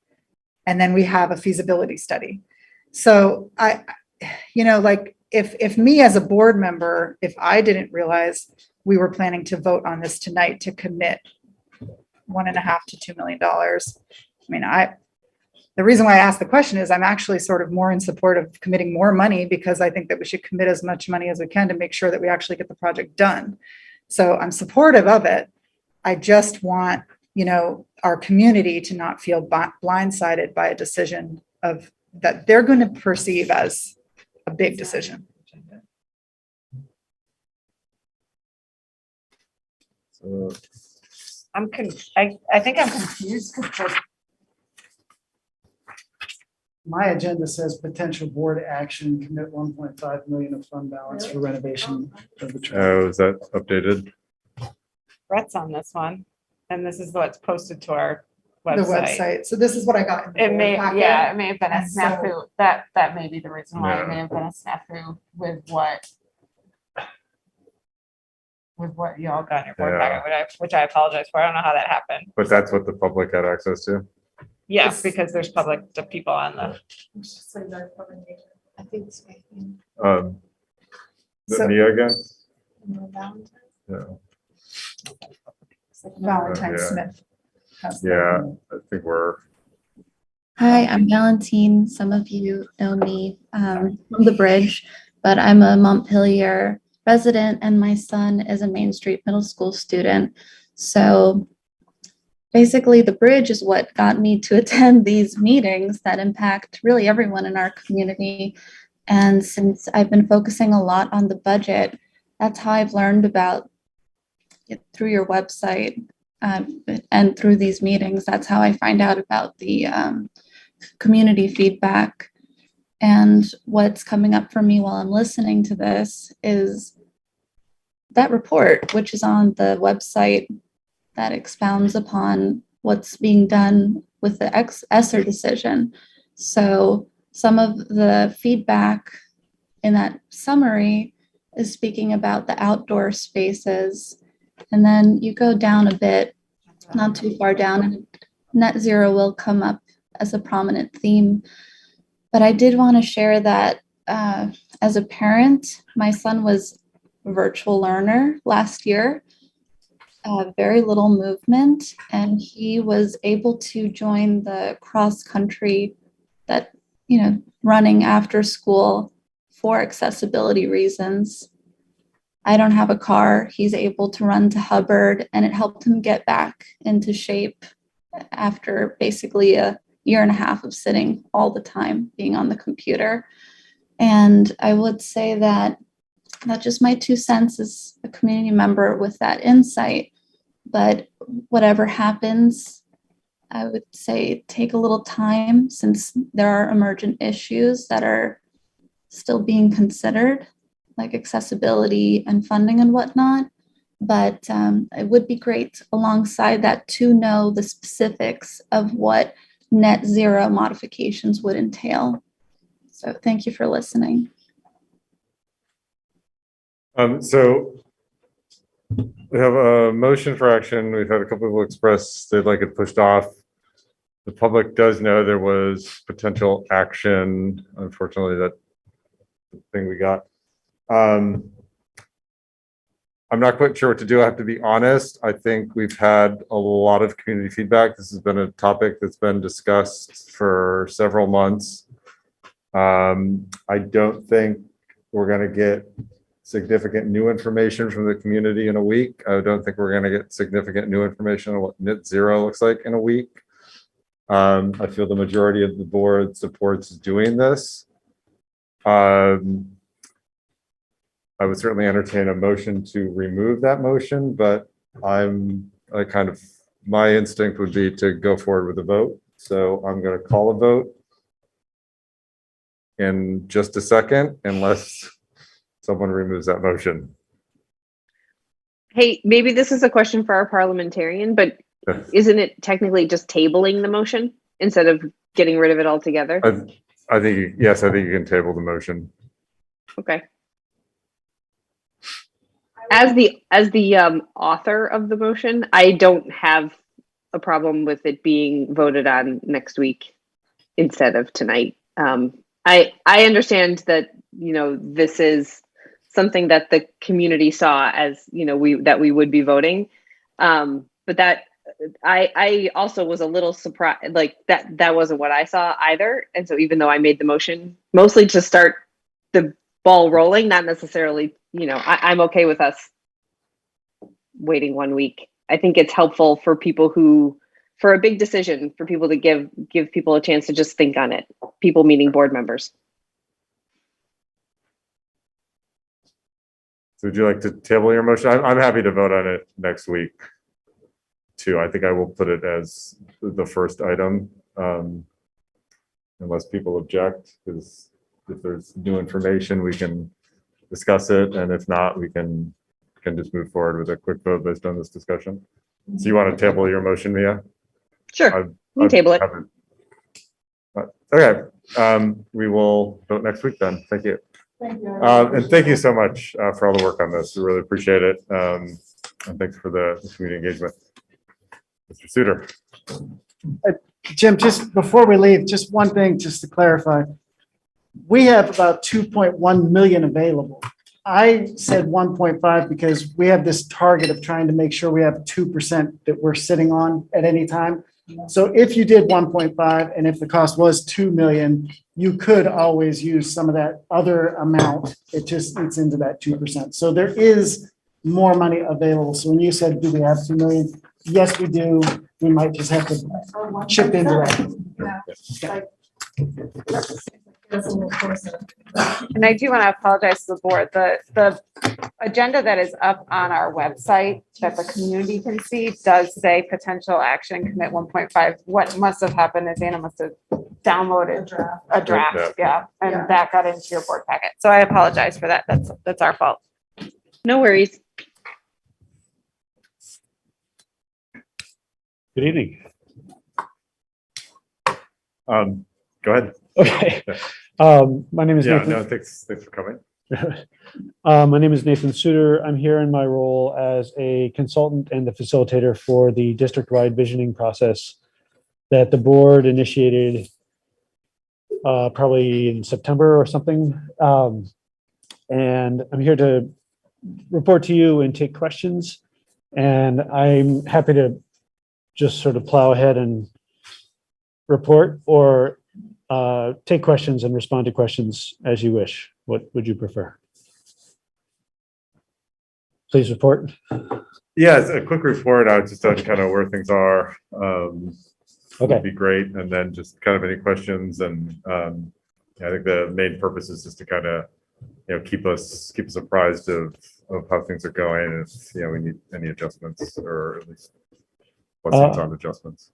So first I want to thank Rhett and Seiji and Amanda, who Amanda has stepped aside from her role in the committee and Seiji has taken that board seat, but these are the board reps along with Merrick, who when he joined the committee was not on the board, but so you have 3 board members present on this visioning committee, which I think is functioning quite well.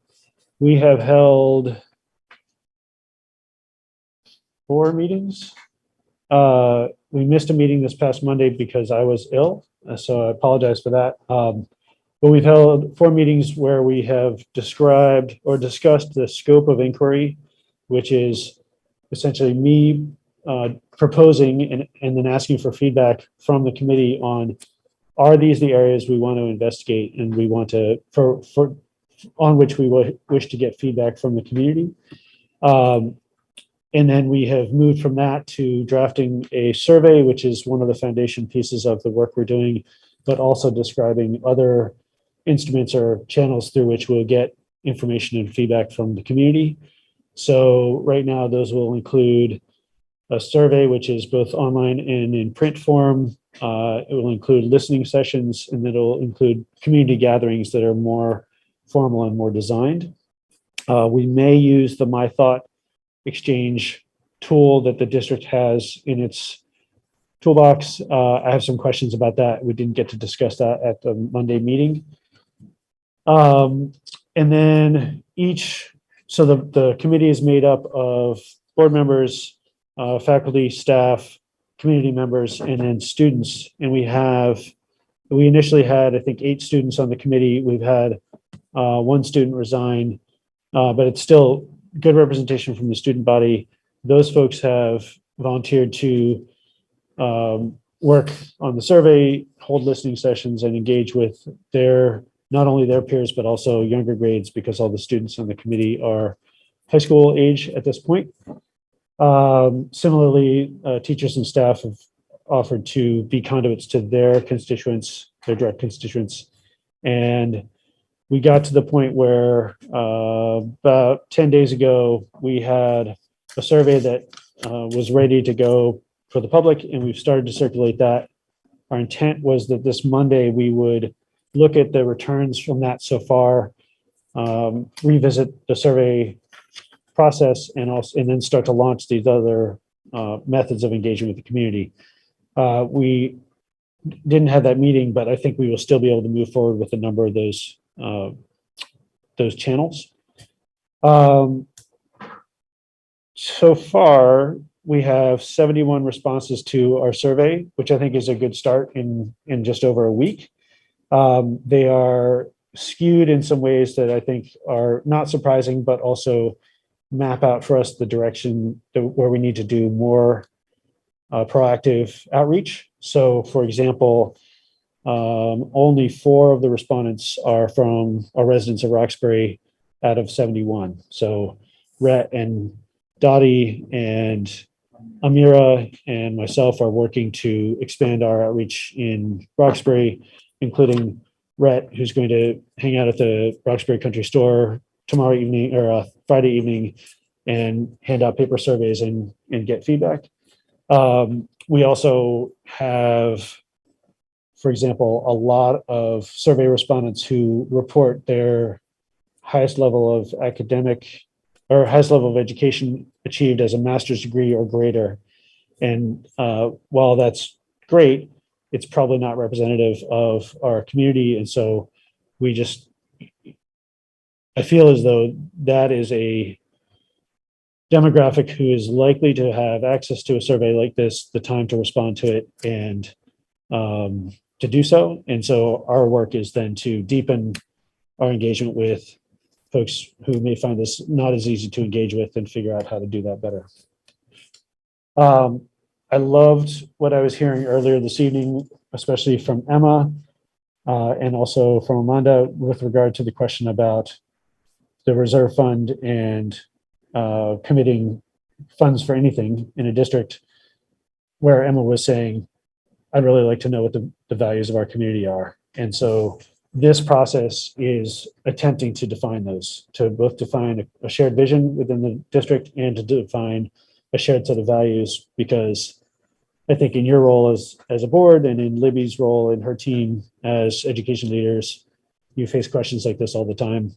And it will be useful to have that much better defined so that it's less in question whenever the next opportunity comes in front of you. So that's broadly our goal and my goal. A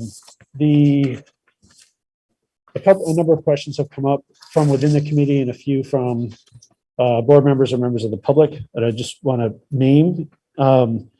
Not least is the question of what does our final product from this committee look like as it would be presented to the board. I entered the process feeling comfortable with that not being terribly well defined and waiting to see what we hear from the community and then decide as a committee how we best shape that information and present it to the board in a way that's useful. It may be important to do a little bit more designing of that final product as a committee earlier in the process, partly because other members of the committee, I think, will be helped in determining what steps we should take by understanding or having a clear picture of what we would present to the board. We haven't discussed this completely as a committee, but my answer to that would be that I would like our committee to present the board with a draft vision for the district, which may be sort of several short paragraphs. It could be very, very concise. And then a draft of the district's values. Both of these are, we as a committee are functioning as the listening post and as doing our best to interpret what we're hearing, but not to distort what we're hearing, and then present to you a synthesized and distilled version of what we've heard. And then part of this contract is for me and hopefully members of the committee to work with the board once that has been submitted to, as you all interpret what you're hearing, perhaps massage those statements and then seek to apply that or think about how you apply that to policy. So that's what I look for in terms of the output. And then part of our process also will be to be transparent all the way through, so that as soon as we have data from the survey to share, that's visible to the public. And when we present the board with a draft of vision and values for the district, we're also presenting the supporting information that, from which we made that. Some of the interesting things that I anticipate are that we're gathering information from a survey, much of which is very quantifiable, right? We can say 70 people think this, or they stated that this is their most important value. We will also be getting free answer data from the survey, which is not as quantifiable, but still really useful in terms of nuance. We'll also be getting information from listening sessions. We'll be getting information from community gatherings and figuring out how to make all of that visible, weight it appropriately, and present it to you so that you have all the information. If, for example, the idea that the two most supported values in the survey so far are transparency and then empathy and kindness. And so that's nice quantifiable information, sort of strong numbers responding to those values. There are other values that are decently well represented, and there may be evidence within the narrative responses that support some of those less well represented values. And so then there'll be a discussion within the committee and then within the board about how much do you weight those responses as you shape your policy.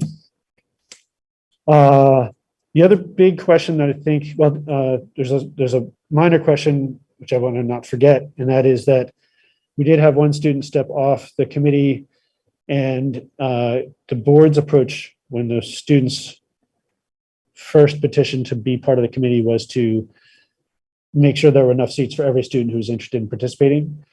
I'm open to reopening that front door and using school channels, offering again to the student body that we have one space or more spaces on the committee if that's something that's interesting to the board.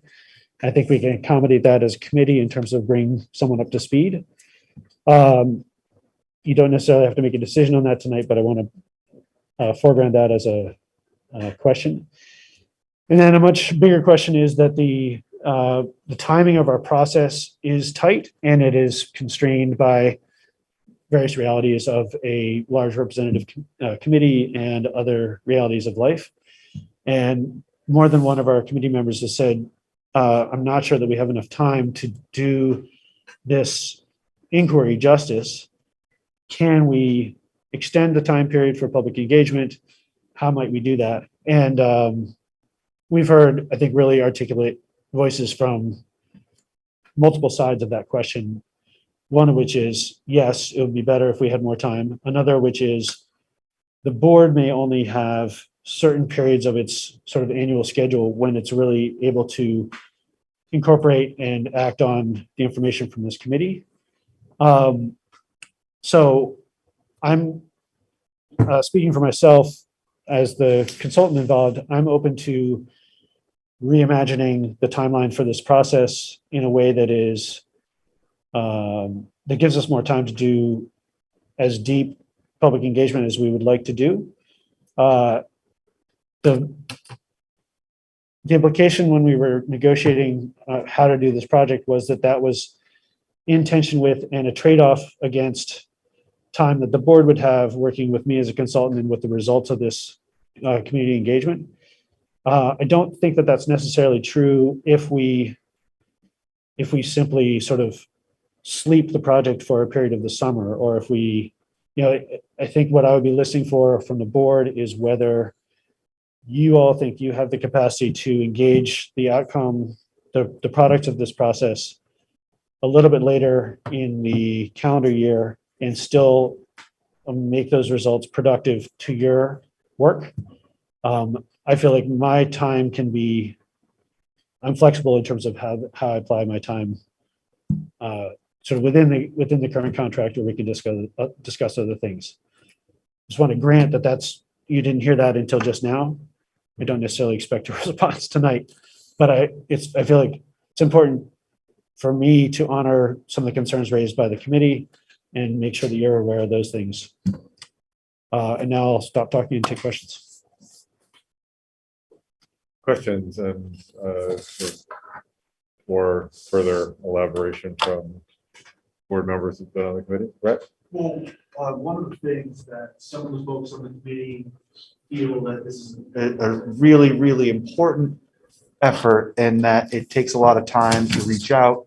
I do think there is a little bit of a sort of maybe not absolute clarity among the people on the committee as to whether the committee is going to decide what the vision is for the board. And that's different that puts pressure on the committee members to get the work done faster, and it feels rushed. And if that's people's sense, I think if there is this idea that the amount of time that we have to reach out to the community, it gets a little bit extended, and then the committee makes some loose recommendations that are reviewed by the board maybe over the summer, and then it's sort of the board has plans to have a vision by the beginning of school or something like that, that the committee would then be allowed to have some feedback on or something, because folks they have ownership over this effort. That might help ease some of the pressure, I think, that some of the committee members are feeling, I think, because it is a big project. And to think that we're going to come up with a product by like the end of June is really unreasonable. And I think it's causing people to feel anxiety that's maybe unnecessary. Okay, Barry? Just mirroring that, like I agree. As we've gone through this process, I think it's pretty clear that some more time for this visioning process would be really helpful to get the quality result that the board really wants to see, and I assume the community wants to see as a result. So, Amanda? Yeah, I mean, I think for me, the the conversations about what we're gonna do as a board, you know, when we're thinking about our work plan for next year and what we're supposed to be working on. And part of this move has always been to hear from the community and be able to be informed about what are people thinking, where they want to see things going, what are the challenges that people are facing, what are the successes that people are leaving, that's, you know, like, so I think, you know, like that has been kind of some of the push with the listening sessions that we were doing that we're now, you know, stopping until this process is done, but that it's really easy to hear from communities in one specific subject, like whether it's the track or like what people are passionate about, right? Like that is easy when we have, but the general thing is what informs our work per se. When we're thinking of budget, when we're thinking, you know, like, and so I think that is work that we can have in terms of that transparency around like, this is what the survey results are, because we do need something to guide us too, if we are going to meet as we should to plan a work plan for the year ahead, right? Just like I'm thinking over what we can do as a board too with the information you compiling, just like we have certain things that we've compiled for the ESSER fund and just kind of being able to see the big picture. You are with the board's annual schedule. When do you compose the work plan? Oh, okay. Future goal. Yeah. Okay. Does anyone have an issue with allowing the timeline to be reimagined / extended? Emma? I don't have an issue with it at all. I think it's, you know, we're hearing from the people that are actually doing the work Yeah, I think it saying, makes a lot of sense. you know, this is what we feel is the right thing to do.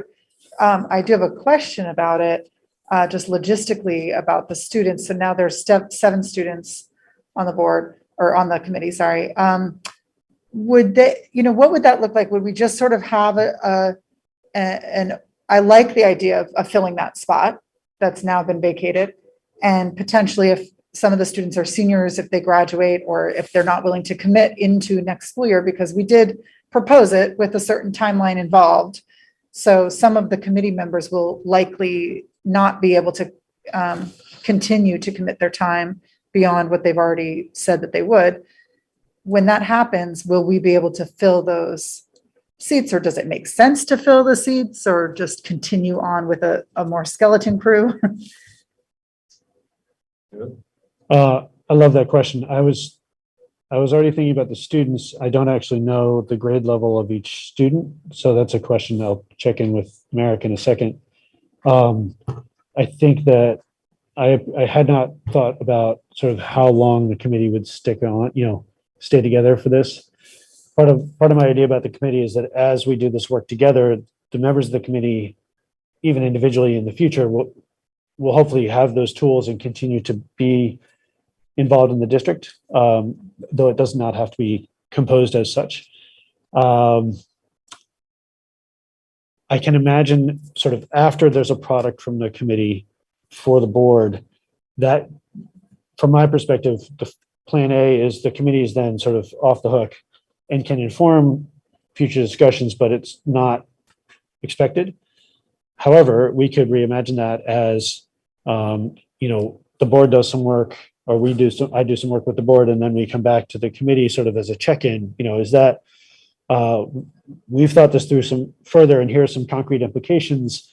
Does that resonate, and does that fit with what you as the listening post for the district were hearing? So I can imagine that as well. I do think your point about, you know, we advertised a timeline to the committee, which basically includes meetings through June, you know, if necessary. And it might be disorienting to change that. Well, so good question. Yeah, part of the design is that we offer committee members stipends for every meeting. Because the timeline shrunk a little bit, we're not budgeted to spend quite as much on committee stipends. We also have had relatively few committee members submit W-9s. So right now there are very few committee members getting stipends compared to those who are eligible to do so. To me, that doesn't yet feel like the most critical piece. Or if it became critical, I could come back to you all and say, it would be really helpful to have 3 more meetings with the committee. Here's the price tag if we continue as, with this design. So that's a little bit of a bounce back question to you all. We have budgeted for 175 $10 gift cards. And of the 71 people who filled in surveys, only 9 have sort of clicked through to the next thing and said, yes, please send me a gift certificate to Pond Books.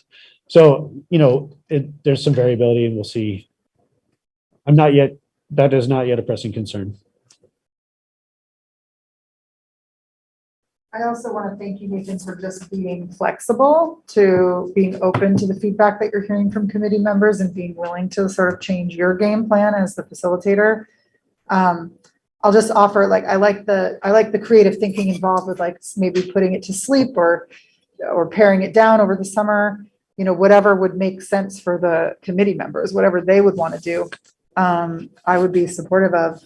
I will just put it out there that when I worked with the facilitators with the School Safety and Police Relations Committee, they also kind of got creative around their work as the facilitators and released some of the meetings to me as a facilitator, for if there could be a potential there to be respectful of the contract that we signed with you, to give some sort of summer homework or something like that to the committee members.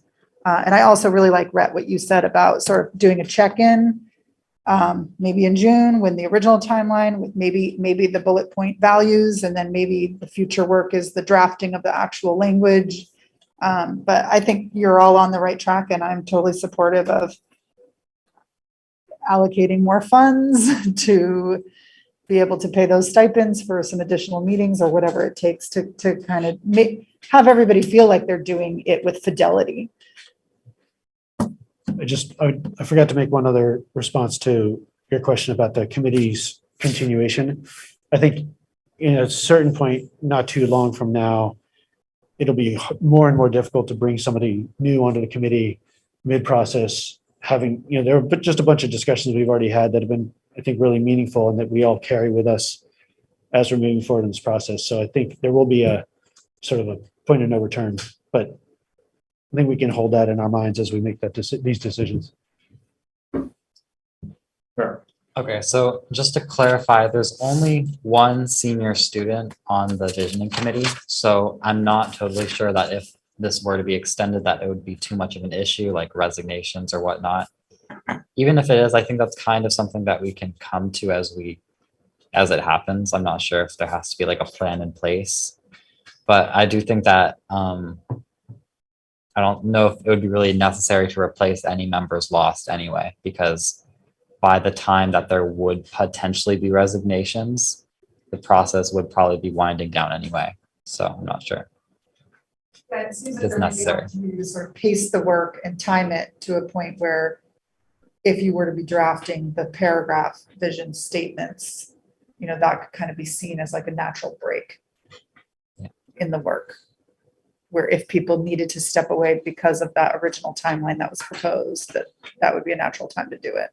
And I think right now, or over the next however long, when we're continuing with our outreach to members of the community, I think that's when having, as many members as there currently are, I think that's when they're going to be most helpful. But as it's winding down, I'm not sure that it'll be super necessary to, I don't know if everyone's going to still be as necessary, not that they're not any less necessary, but yeah.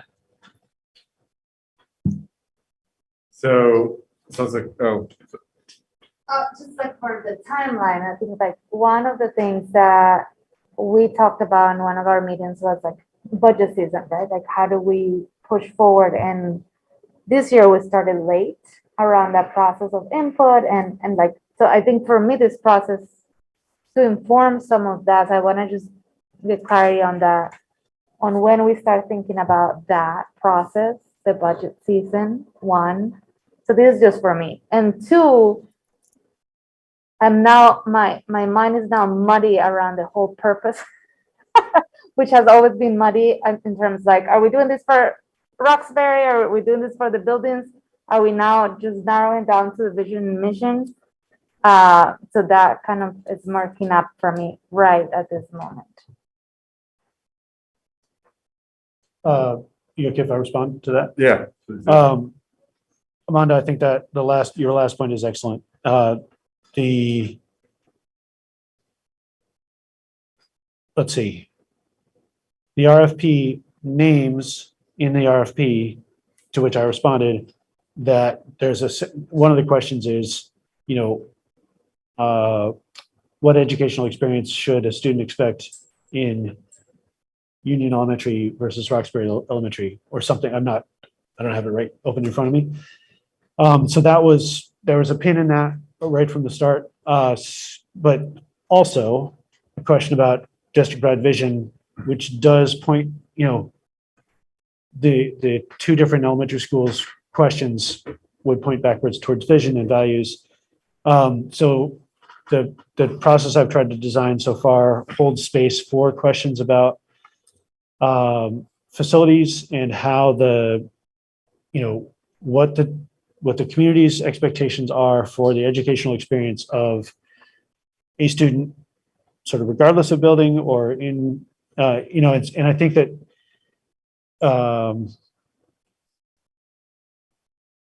I'm trying to keep the process such that we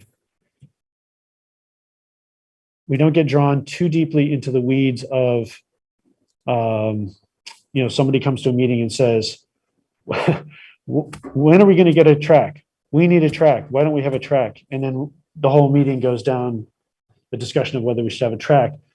We need to keep it at a certain elevation where it says, well, if we have a commitment to serving the extracurricular interests of our students is then the board or the administration can make a decision about whether a track is a priority.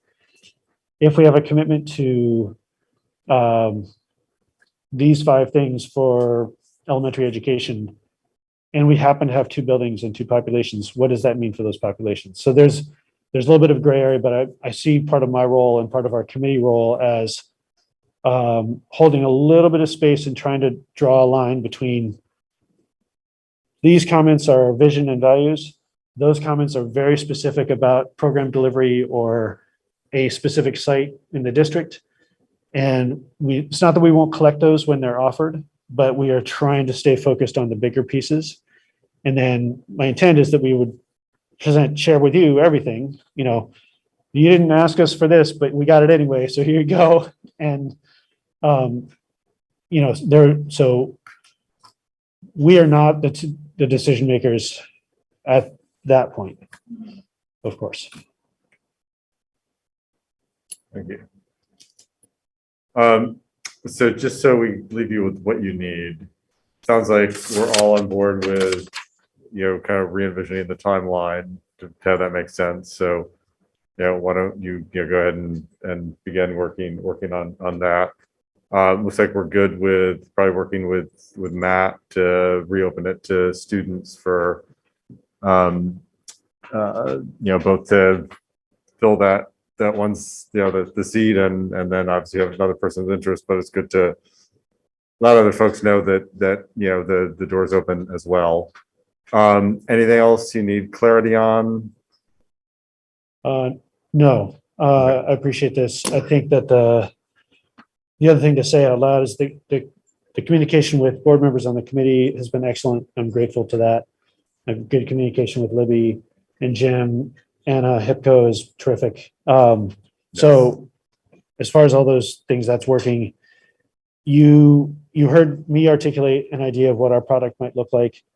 I'm comfortable with, leaving it there. And also as, thank you, Emma, for your appreciation. I'm flexible with how we go with that. And I don't feel urgent about resolving it with more precision. If you feel differently, or you know, as you're driving home, that feels like something to revisit, just call me back. Yeah, definitely. And I think right now it sounds good. And I guess this is, we learn more, we might want to retune it, but I think we're at a good place now. So thanks for making time and sitting through the whole meeting to get here. Absolutely. Thank you, guys. All right. Thanks, Nathan. So final item is third policy reading of policy C14. We did not get the right draft in here. Should we have another third reading? We could have a Yeah, we fourth need reading. another third reading because Okay. we did not fix the, I mean, we started to in our meeting, we did fix the footnotes, but then that draft never made it to Okay. Anna. Not Anna's fault, our fault. Okay. But it's not ready to be finalized right now, in this format. We did talk about adding, Mia, you had asked about adding a paragraph to these policies, and we've been talking a lot about that. We want to move in that direction. But what we've decided on these required policies that are highly legalese is that we're going to steer clear of adding to them. And instead of adding to the actual language of the policy, we're planning, we've got big plans in the policy committee. So one of the things that we're working on is kind of like a policy manual to help make our policies more user-friendly to the public, just in general, to students that want to look up a policy or community members that want to look up a policy. And so we imagine having like sort of a short paragraph for each of our policies, giving some background, but not in the language of the policy. So some of the policies we will do that. And then for others, it will be sort of explained in this future policy manual that we have yet to draft. So table it for next time. Great. Thanks so much. We will have another reading of that policy next week. Motion to adjourn. What is this for? The baton. We can pass the baton after we have a second motion to adjourn and to go home. Do you have a second? All those in favor? Aye. Aye. Great. Thanks, everyone.